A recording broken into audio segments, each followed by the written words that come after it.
Going to start this, and I'm going to say, Wendy, hi. Hi. Would you introduce yourself to our class, please? Absolutely. I'm Wendy Hott. I am a meeting and event planner based here in Coeur d'Alene.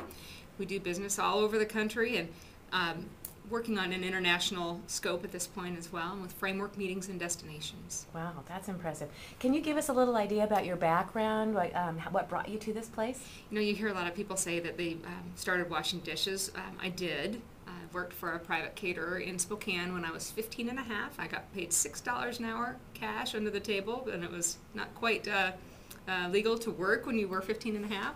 And learned that weddings were probably not where my skill set was, because there was just so much emotion involved. Worked my way through college and high school and college in the event industry, and have been doing it ever since. So how did you specialize in your education in the events area, since you were going to school and doing the same thing?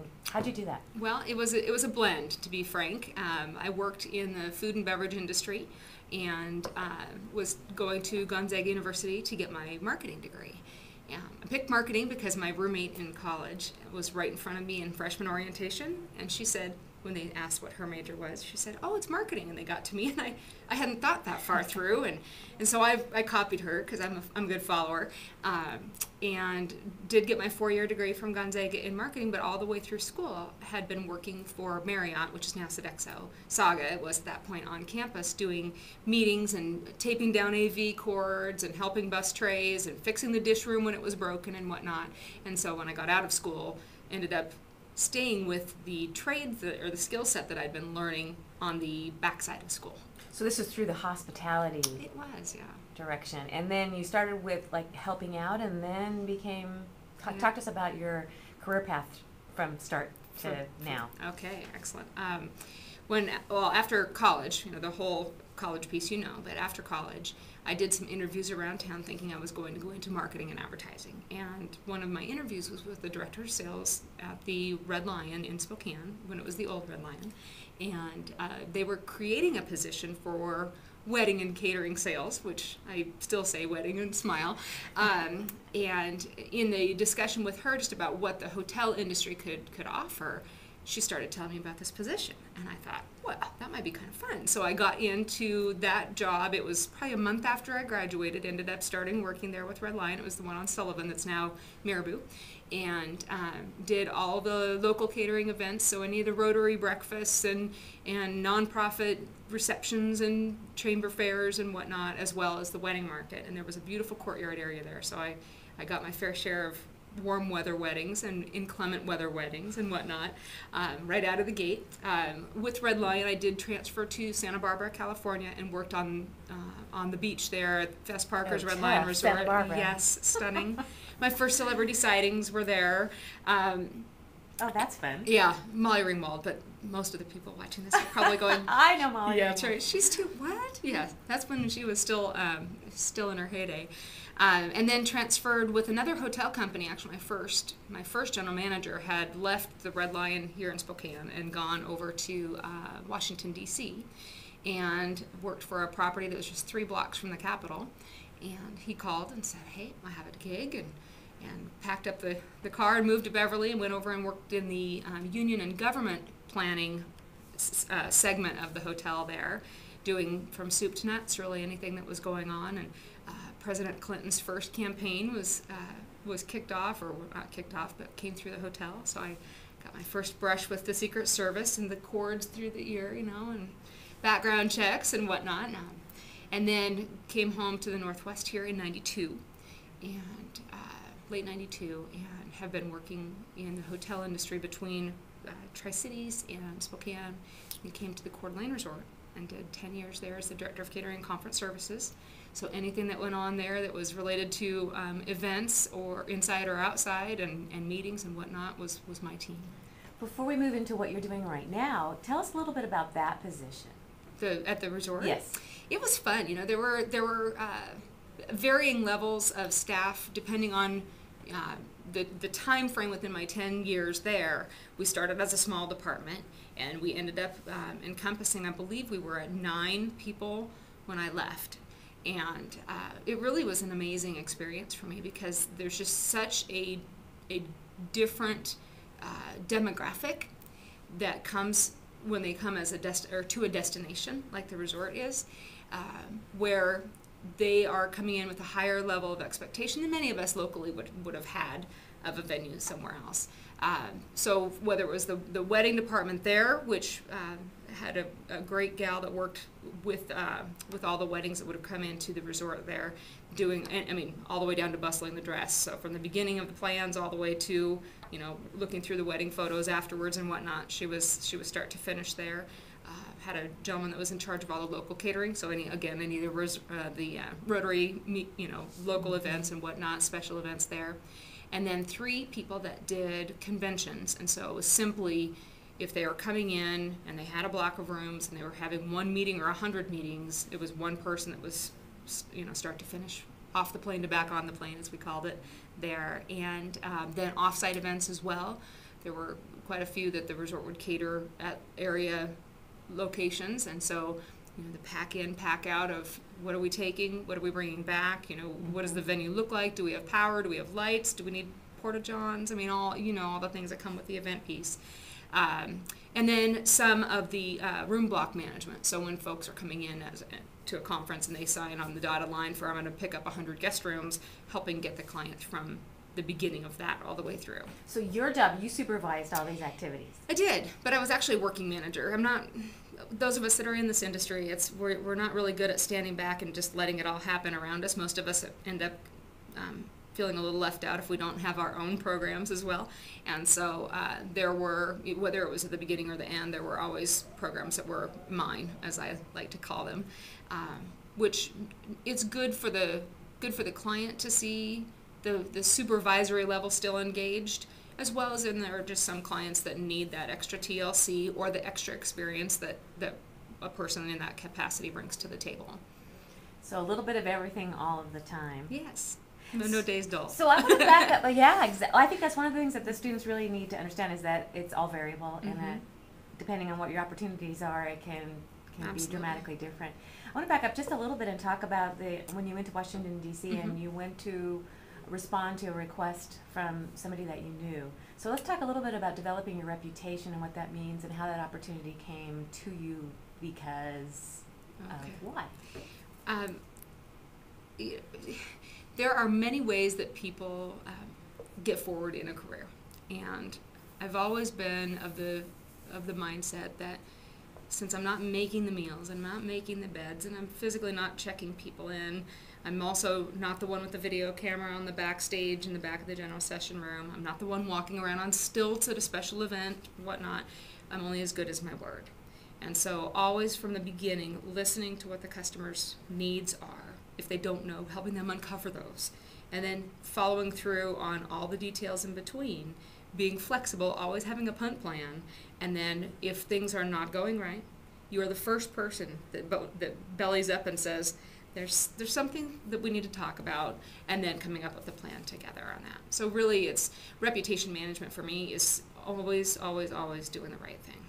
And that's a good segue into what you're doing now. So you were at the resort and you decided to partner with Scott to develop your own company. Can Absolutely. You talk to us about that? You bet. Because that could be something that students might be interested in developing down the road. Yeah, you know, there are many people that always have that entrepreneurial spirit. And I had always worked, as you've heard, always worked for somebody else. And most of that was most likely fear, honestly, because, you know, it's always nice to know that in 2 weeks there's another direct deposit coming in and there's nothing to apologize for there. That's security. Absolutely. That's the way the world works, and we need to always be conscientious of other people's needs. So, that being said, after, I don't want to do the math because then they'll be able to figure out the math and how old I really am. After a few years of the same departmental structure, I started to realize that I might need a change. And at first I thought that was less time at work. And so I left the resort. Scott and I had actually worked together at the resort for the last 5 years before we both left. He went to pursue his real estate license. Again, we all tend to burn out at some point. It's just how you deal with it. And I left because I was going to just go home and do some stuff. Well, I made it about 3 weeks and realized that just, again, can't stand back and let everything happen around me. And so he and I got a crazy wild hair and sat on the deck and hatched a plan. And from that's where Framework was born, was really our desire to take the knowledge that we had from our experience in the industry. He came up through sales and operations, and I came up through the catering and event operations side of things, so the two of us really meshed well during the 5 years we worked together, and realized that there was an underserved area in our marketplace, and created our business model to fill that. So you left the resort, but you get clients referred to you from the resort. So talk a little bit about that transition and how that, again, reputation comes into play. Absolutely. Well, the resort is obviously one player. We get a lot of business out of Spokane because the markets are complementary, and the seasonality is opposite. So when it's busy in Spokane, it's not in Coeur d'Alene, and vice versa. But always making sure that we are representing the best experience for our clients, and obviously the resort, and the Davenport and Northern Quest and the Coeur d'Alene Casino, the big players in the lodging and meetings market. Those four are prime referral sources for us. It also has a lot to do with the level of service and the amount of time needed for a planner that is bringing a program to those properties. They may not be as familiar with the area or whatnot and need that additional service. So we've always made sure that our relationship outwardly is very good, and we're here to help, and it doesn't always mean that we get the business, but that also speaks to that reputation, as we're here to help. We consider ourselves the cheerleaders for the area, and so if that means that the referral produces business or doesn't produce business, it helps make the hotels look better because they have partnerships with people in the area that can satisfy those needs. Excellent. So tell us about your referrals. Tell us about where your business comes from a little bit. How do you get new clients? Well, we have these Sharpies, and we go right on the restroom wall for a good time call Framework. No. Which is one method of marketing. That's right. We have a tagging team. No, really the majority of what we get is referral, is word of mouth. Whether that's from a local hotel or a vendor partner, for example, whether it's a trade show company or a DJ and production, audiovisual company, the entertainers themselves will oftentimes get the call first and then go, you might need some help in coming up with the other pieces of this plan. Are you familiar with Framework, or would it be okay if I refer venues? I mean, even the off-site catering venues, we get referrals from them. And then really our clients. I mean, we as the conversation about reputation management, we are very keen on making sure our clients are happy. And what that means is they, in turn, will spread the good word to the people that they know, whether it's within their own organization that plan other meetings or other people in other organizations that plan meetings of needing our services. You need to call Scott and Wendy, and that's important to us. Excellent. That's your level of professionalism is critical. And in that note, I'd like to do is talk a little bit about the certifications in the industry and the professionalism and how that has evolved, and your insight to what that means for students. Okay. Can you talk about that? Absolutely. I have test phobia. So CMP, the Certified Meeting Professional designation, was a big stretch for me. I got that in 2005. I finally did my first recertification 2 weeks before it was due this year. They give you 5 years to recertify in between, and I waited until 2 weeks out. And if they ever see this video, they'll laugh because I overnighted the package. It was that close. But it was important for me professionally just to make sure that I was as knowledgeable about how far the screen needs to be from the front row of the room, and what does ADA compliancy really translate to as we're looking at venues, and what is your risk management plan, what is liability insurance all about, the site selection and room block attrition and contracting, and what a GOBO is, all the things that go into meetings and events are part of that testing process. And I knew the material. I was just afraid of taking the test. So the material and the test application sat on my desk for a good long while. And once I finally did it, I was very excited. I've proctored CMP tests since then, so making sure that those resources are available to others. And then actually have a study group that's developing here for a few folks that have expressed interest in pursuing their CMP designation. It's important in the industry because it shows the commitment that we have to our industry. I think it's also important as a client coming in that they see that I'm not just somebody that put event planner or meeting planning services after a comma on a website or a business card. It really means that we went through the steps to take that extra or make that extra effort. Who issues that CMP? That's through the Convention Industry Council. They are a international now, internationally recognized. They actually now have put in all sorts of international questions into the testing as well. So it's really, the global economy is changing everything, and that's one of those pieces as well. You talk about the event management body of knowledge that you're tested on. Mm-hmm.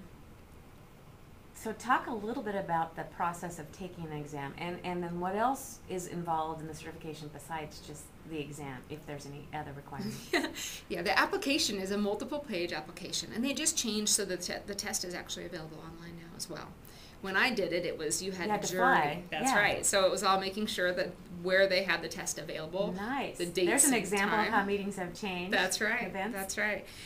So there is an application process, and it's all scored by points. So it's not, you can't get enough points just by always being a meeting planner or always being a hotel person or always being a caterer. You have to have knowledge and some involvement across disciplines within the industry, and each one's weighted differently depending on what the Convention Industry Council has designated as the most critical. There's a CMP blueprint that really outlines that, and that's all available on their website. Anybody can take a look at that if they're interested. Yeah, but it's been very good for me. Well, you talked about a study group here. Mm-hmm. So is that something that's part of your business, or is that something you're thinking about doing to help people further their careers? Or talk a little bit about the study group. It's just my People heartstrings. That's yeah. Yeah. Education Could be has a always business, been. though. I know. No, I work for coffee, as Chris will tell you. Yeah, exactly. That's all she gets today. That's all right. No, I feel. I mean, personally, I think it's important to always make sure that we are helping to grow the next generation of professionals